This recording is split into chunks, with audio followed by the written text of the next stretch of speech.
talking heads' insistence that taking a knee is a protest against our armed forces and our flag and our national. To say that that's completely missing the point, is one thing. But the fact that this is a problem. You have people who are denying.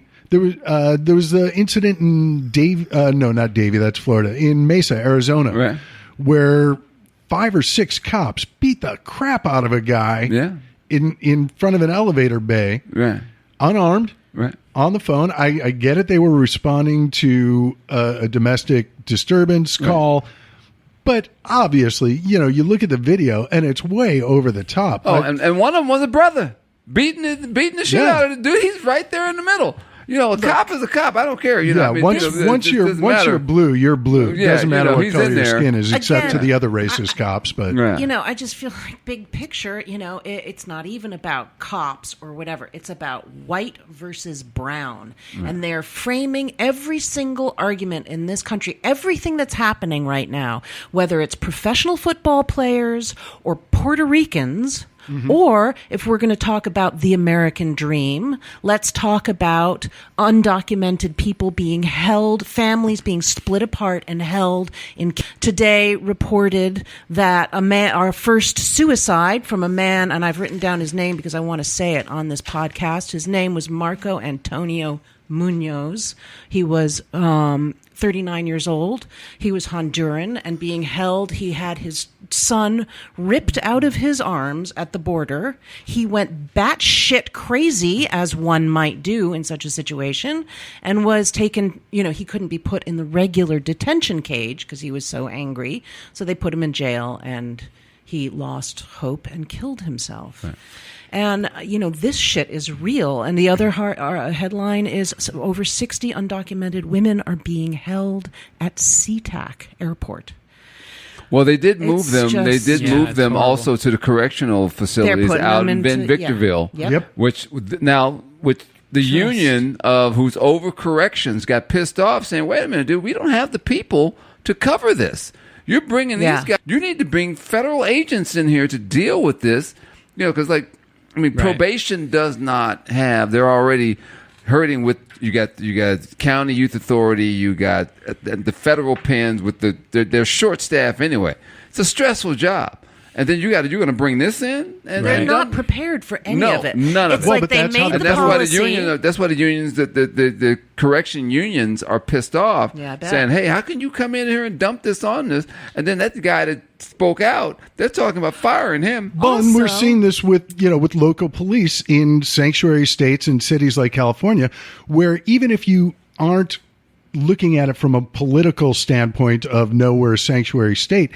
The fact that Trump and Sessions are threatening to withhold funding from cities and states who aren't going to do the ICE agent's job for them. And that's the thing. It's really easy to save emergency if you're blaming the local cops for not doing your job with their money. Also, the people are blaming, and like I said, I played golf with some guys. They said, well, those immigrants, they're the reason why. I said, dude, you guys are really suckers. You really believe that the immigrant is your problem? This country was built by immigrants. I just have to say, Tymon, you have more asshole friends than anybody. I'm just sitting here going, this man is just cigars and golf. They're all around you. You can't. I appreciate you fighting the good fight.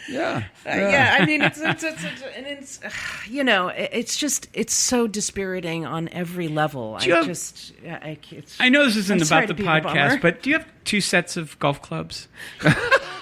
No, I don't. Because if I golf with you, I have no idea how to hit the ball. It would be the funniest. I mean, I'm talking 80, but anyway, I get a chance to argue this asshole. I know I'm derailing this. I don't. You're trying to save the lives of immigrants, and I'm being the asshole talking about assholes. Yeah. No, actually, the thing I was going to say was what you were saying, Tymon, is what about corrections officers who are now being given the job of enacting unconstitutional detentions. Right. Very few people in any job think about the constitutionality of what they've been told to do. No. Yes, but I think that if you've gone into corrections, you've gone into it with the understanding that you are housing convicted criminals. Yeah, you're you're already dealing with murderers, rapists, gangbangers. And now you say you're going to give me these immigrants who are just trying to find a job, regular folks, and you're saying, oh, watch them too. Well, hell, like you said, I mean, you're not even. I mean, you're playing one thing. A corrections guy or a guy who deals in probation, he plays psych, he plays father, he plays mother, he plays all these different roles that you're not even trained to do.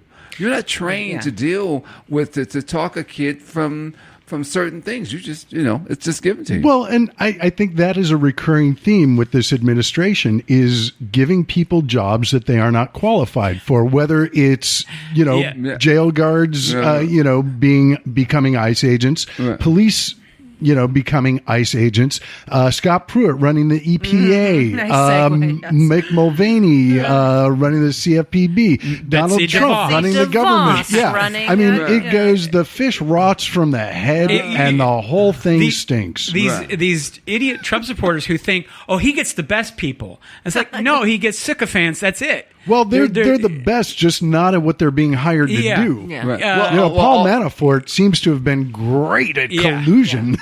Right. But corruption. You're also looking at the fact that crime pays. Oh yeah. Crime and people. Sure. And these are the rich people. Specifically, white collar crime pays best of all. Well, I'm saying if you work in crime, I haven't had to look for a job in 28 years because they know that the gang member is going to go back to his gang. When he gets out, I always tell him, why are you leaving? Well, I'm going home. No, you're not. You're going to be back. Yeah. They're sending you back to where you came from. You're an 18th Street gang member or you're an MS-13. You're going back to where you came. And they know this. That's why they have profiles on you. They cover you guys. They know that you're going to bring a certain amount of money each year.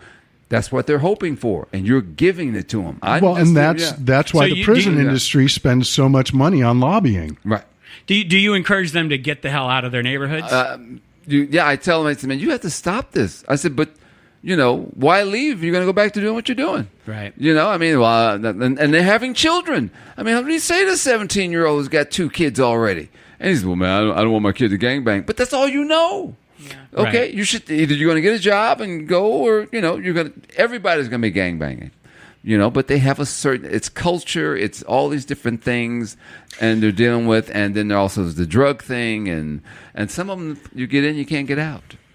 So it's a bad, and the police, the government, everybody knows this. Yeah. Matter of fact, mental health. Everybody's getting paid. I was going to say, mental health knows that probation is falling apart.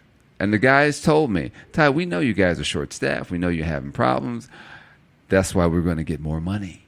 And they're hoping that we blow up, that way they get more money to do what they want to do. And I think that's a great segue into one of the other big stories this week. You mentioned mental health, and earlier Erika brought up the first suicide of a detainee in jail. Came out this week that American suicide rates are way up, which is why it pays to go during the off season. But off yourself season, nice. But one of the reasons that the suicide rates are so high and that they keep going up is because of the inaccessibility of mental health care. Yeah. Because it's a lot of people are being priced out of it, and you look at what the Trump administration is doing this week with the ACA. It's already hard enough to get psychiatric care. Yeah. It's going to be even harder because they are gutting the ACA. The Department of Justice announced this week that they aren't going to fight lawsuits brought by Republican states against the ACA. So basically, if not everybody, a lot of people loses. that got insured under Obamacare, and let's call it Obamacare because that's what a lot of these people are fighting that's against. What they're trying to kill is Obamacare, not the ACA. Right. Obamacare. They're trying to kill Obamacare, and Obamacare is what was keeping them alive. Trump campaigned promising cheaper and better health insurance. See that? That's not a thing. Probably. Well, Mexico's going to pay for it. Not I guess. actually a thing. Yeah. You know. But I really believe with mental health, we created everything that you're seeing, and I don't think the average American, because it keeps changing. Our society keeps changing. They cannot. Financially, they can't keep it up. I don't think they can deal with the issues of it's not about the money. We talked about this. It's not about money. Is that they have no peace. They have no way of actually dealing. We're living in a completely bankrupt society. Education is bankrupt, and it has been this way for decades. And we are an uneducated, starved out, prospectless population, which is exactly where they want us. Right, because the family structure. Then they'll take away our internet, and we'll have it all sewn up, and they can just go exactly as planned. As Trump said, he loves the poorly educated. He loves them. Well, I mean, if you look at it, the family structure is breaking down completely. It doesn't. I mean, it used to be, and that's what that word structure is very important to. Keeping us, it has our morals and our values, and then you try. But when you are supposed to have morals and values, who are the assholes who are running things? I mean, what happened to morals and values when you're dealing with the presidency? You didn't want the guy who had the perfect, whose family was doing well, no scandal, whatever. You didn't want that guy, but you want this guy. Yeah, this guy is supposed to be the man. He's the dude, the orange man.